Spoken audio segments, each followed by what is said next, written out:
Déjeme saludar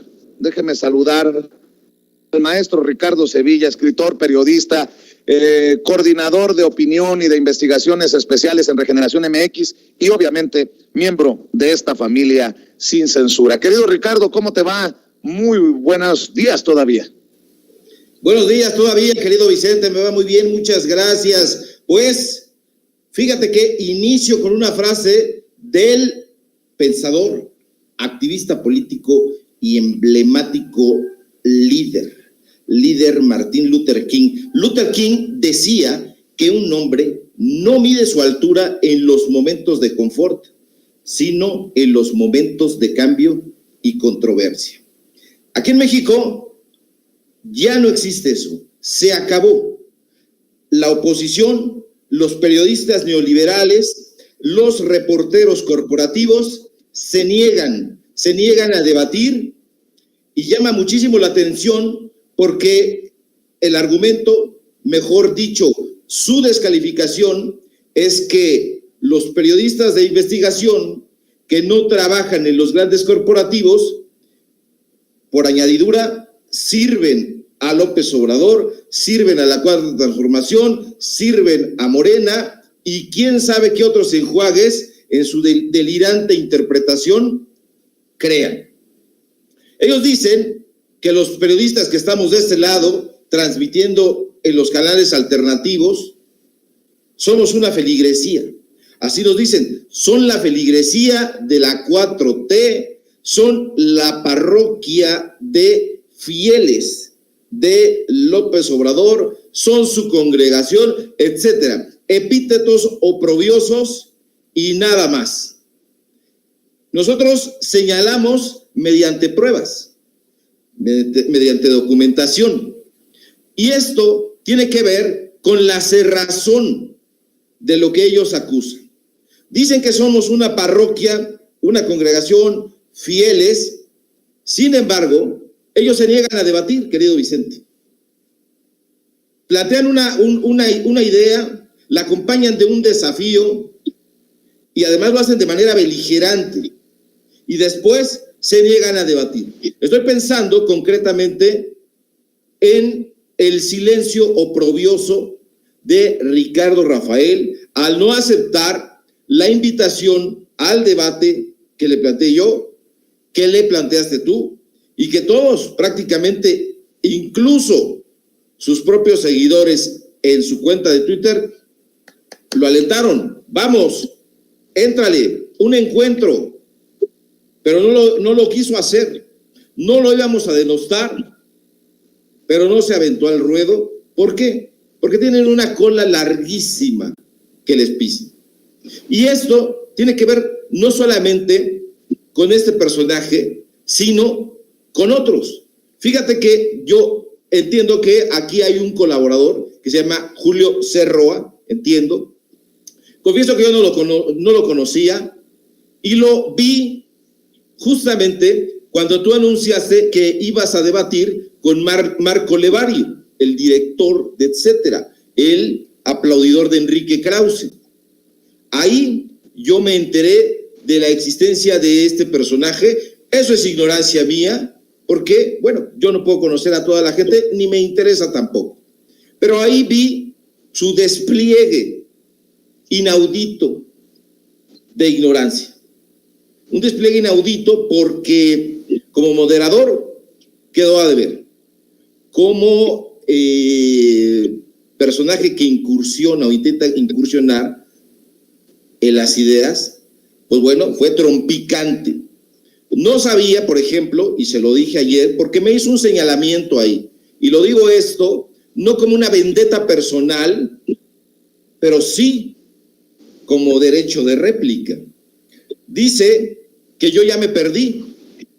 Apareció ahí con un Twitter, dice, Ricardo Sevilla pasó de operador de Operación Berlín a operador de la Cuarta Transformación y que cobro con Morena o algo así. Entonces, a mí me gustaría que me lo probara. Entiendo que él dice ser un periodista de investigación.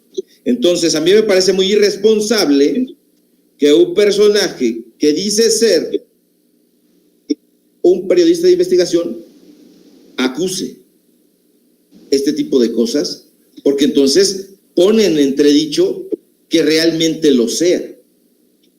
Yo estaría muy bien que me presentaran los videos, los contratos, los recibos de pago de que cobro. A ver, maestro, para hacerle justo a la historia, déjame leer lo que escribió, ¿no? El señor Sevilla, el señor Ricardo Sevilla ya se perdió. No le gusta que ni con el pétalo de un tuit se toque a la 4T. Pasó de operador de la Operación Berlín a operador mediático de la 4T y se vale. Me pregunto si Ricardo Sevilla, exoperador de la Operación Berlín, ahora trabaja pro bono o también cobra, pero ahora en Morena. Es pregunta. A eso te refieres, ¿no? A eso me refiero, pero es una pregunta retórica. La pregunta retórica tiene la tramposa habilidad de formular una pregunta, pero ya tiene implícita una respuesta. A mí me parece que esto deja a un lado la controversia. A mí me interesa muchísimo que exista una controversia que, pues bueno, estamos adoleciendo de eso, porque en los medios de comunicación se sufre de falta de diálogo, de ausencia de deliberación, pero no puedes presentarte a un lugar y lanzar una acusación así nada más, y si lo haces, pues bueno, tienes que darle la oportunidad al otro de defenderse y que te pruebe lo contrario, porque de eso se trata. Estamos nosotros, entiendo que Julio también, yo no soy su enemigo, no lo conozco, insisto, y su trabajo tampoco, apenas vi un par de cosas ahí que lo estuve googleando, etcétera, pero no lo conozco. Entonces, yo no lo desacredito. Él me dice que estoy perdido. Ese es un adjetivo que me parece demasiado apurado y que no abona a la deliberación. Pero más allá de todo esto plantea un escenario donde no estamos dispuestos a ver las cosas en su justa dimensión. Roa lo escribe a propósito de lo que yo publiqué sobre Julio Astillero. Yo dije que Julio Astillero, y ayer también aquí en Sin Censura lo compartí, me parece un periodista con una larga trayectoria, que tiene un trabajo luengo. Evidentemente, pues es un periodista ya de cierta edad, y pues bueno, tras de sí, dedicado a todo este asunto desde hace años, evidentemente acuñas y gozas de una carrera pues nutrida.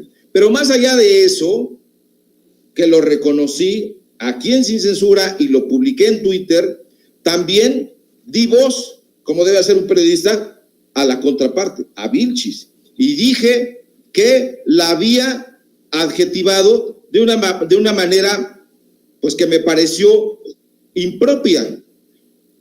Ahí está el tuit, y le adjudicó en un solo tuit, escribió 6, pero en uno solo se le aventó el cascada a Julio Astillero, calificándola pues de falta de rigor, de dogmática, etcétera, todo lo que ya sabemos, y eso lo puse en contexto, y eso no le gustó a Arba. Entonces, yo, ¿dónde tengo que ver ahí con la 4T? ¿Dónde tengo que ver ahí con Morena?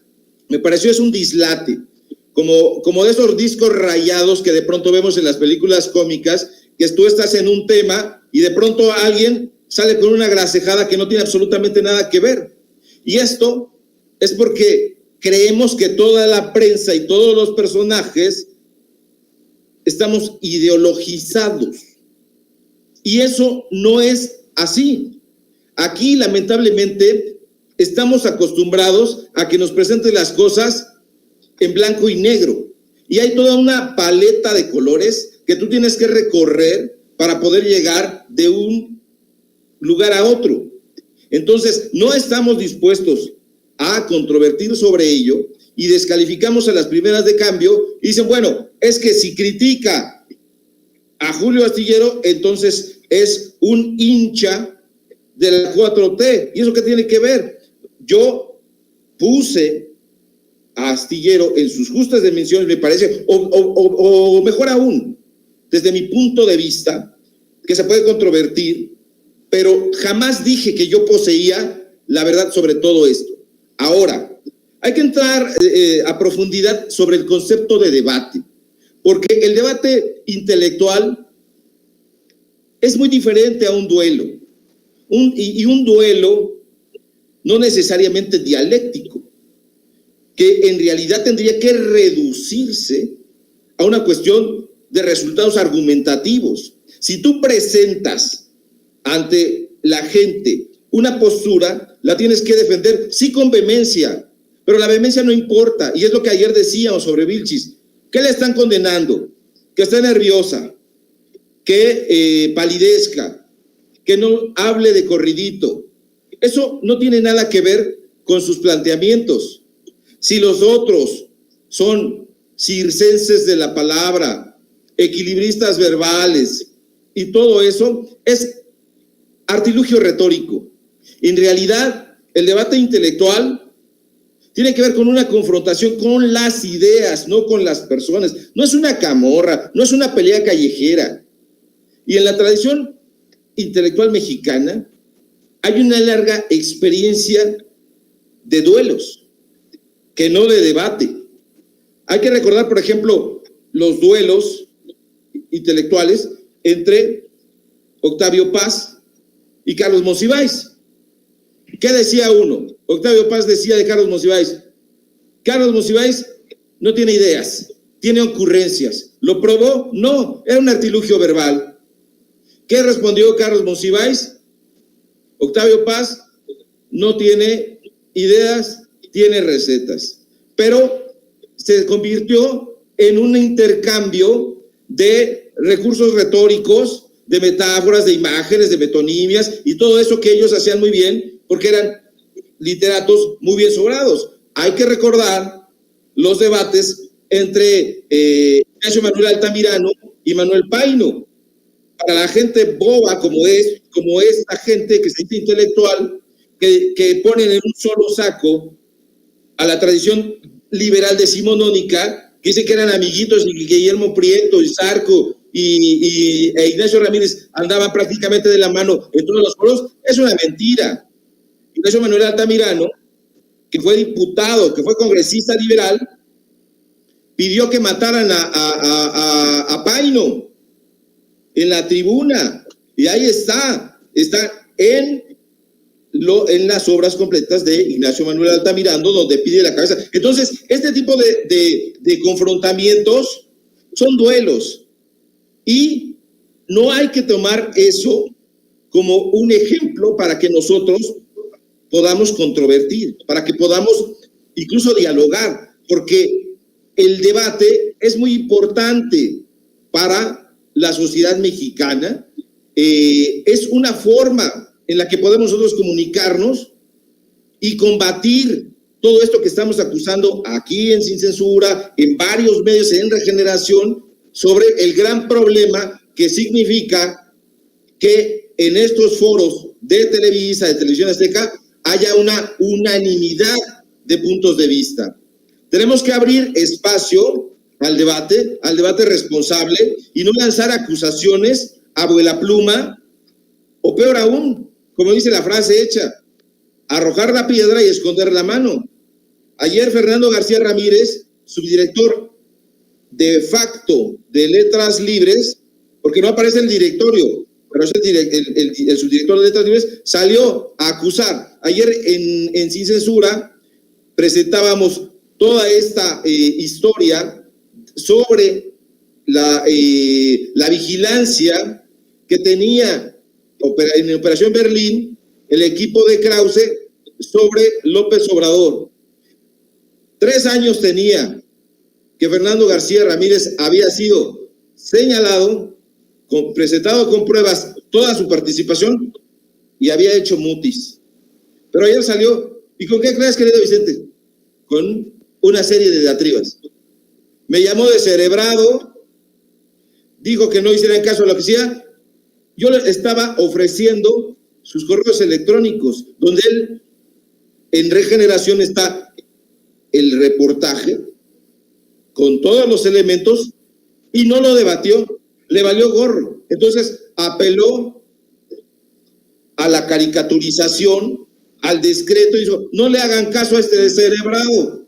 Imagínate nada más, estos tipos son los que trabajan para Manuel Arroyo, el dueño del Financiero, el dueño del Bloomberg. A mí se me hace, maestro Ricardo Sevilla, que están, como diría el presidente Andrés Manuel López Obrador, hoy de Enrique Krause, están ofuscados, maestro Sevilla.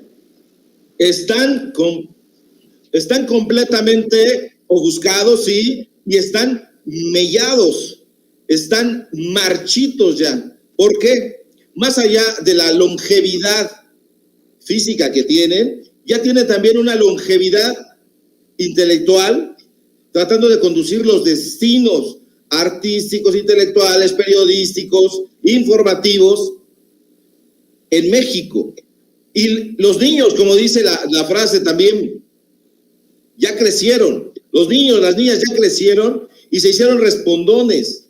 Entonces, todas esas generaciones que fueron mancilladas, maltratadas, ninguneadas y que se fueron formando en las mazmorras de la cultura, porque estos sujetos los echaban, les cerraban las puertas, los desacreditaban, los apeaban y no aceptaban llevar el caballo como el palafrenero de García Ramírez. Entonces ya no estamos dispuestos a que eso continúe. Ahora, ya nada más para cerrar con el asunto de Roa, el debate que yo le planteé no fue un duelo, no es un reto beligerante, no es un asunto de titanes medievalistas, ni de espadas, ni de cuchillos, no, nada más alejado de eso, porque yo siempre debato.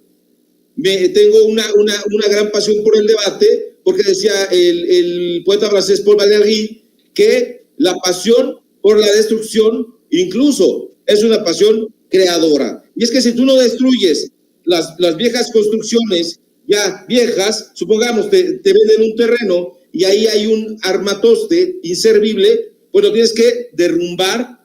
¿Para qué? Para después edificar algo muy sólido. Y es precisamente de lo que se trata esta transformación, que incluso va más allá de los planteamientos del propio presidente, porque no lo hemos entendido de esa manera. Es una transformación no solamente en el ámbito social, en el ámbito político, es también una transformación en los ámbitos culturales, en los ámbitos artísticos, en los ámbitos de todo tipo en México. Entonces, si no entendemos esa parte, vamos a seguir ahí enmoheciéndonos y dándole la palabra a estos sujetos que ya se ve. Tú lo has dicho, me lo han dicho en otros foros también. Cuando ven esto en Twitter, me dicen, bueno, yo alzo la mano y que se venga para este foro y lo debatimos. Pero ellos imaginan que yo les voy a dar una paliza, pero parece que los estoy retando a muerte, como lo que hizo Irineo Paz y el hermano de Justo Sierra. Irineo Paz fue el abuelo de Octavio Paz, poca gente lo sabe, pero Irineo fue un revolucionario, mejor dicho, un porfirista. Revolucionario fue Octavio Paz Solórzano, el padre de Paz, y tuvo un duelo con el hermano de Justo Sierra y lo mató. Pero no estamos hablando de eso, yo no en particular. Ahí está Julio Astillero, ni siquiera me puso un like, no se lo reprocho porque yo no trabajo para eso, Vicente, público. A mí no me interesan los likes de los personajes, porque yo me pregunto, ¿por qué defender la credibilidad de un personaje, de un periodista, de un intelectual? Pues que se defienda solo. No dicen que tiene los argumentos, no dicen que tiene los pelos de la burra en la mano, pues que los planteen, que los expongan y que no sean como estos motivadores en un estadio, en un foro, que dicen, a ver, apóyenme, ¿quién dice que tengo la razón? ¿Y quién dice? No, eso es una payasada. En realidad, si nosotros tenemos los argumentos, podemos presentarlos y dejarnos de eufemismos y dejarnos de fantocherías. Entonces, el debate es eso. no acabar con el adversario, no desdeñarlo, tomarle la palabra.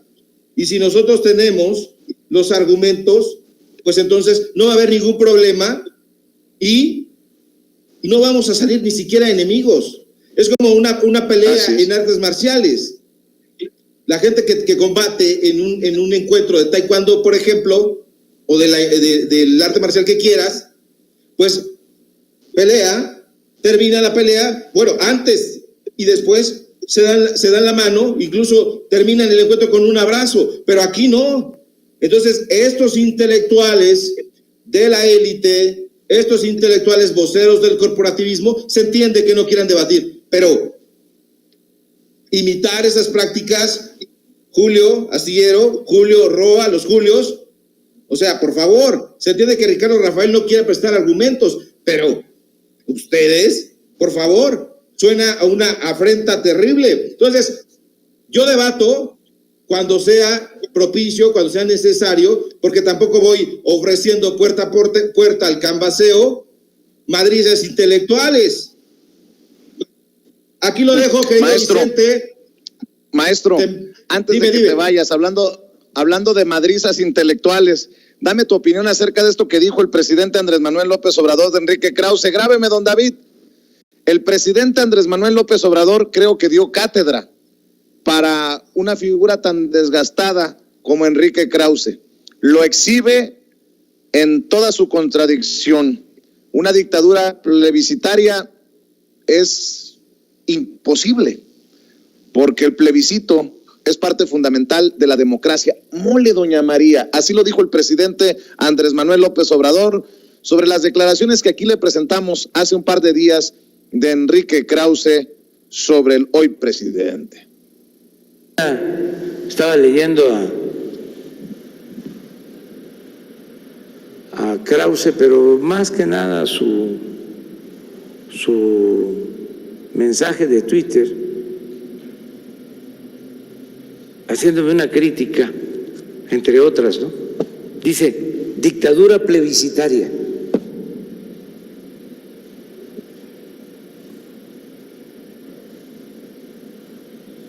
Fíjense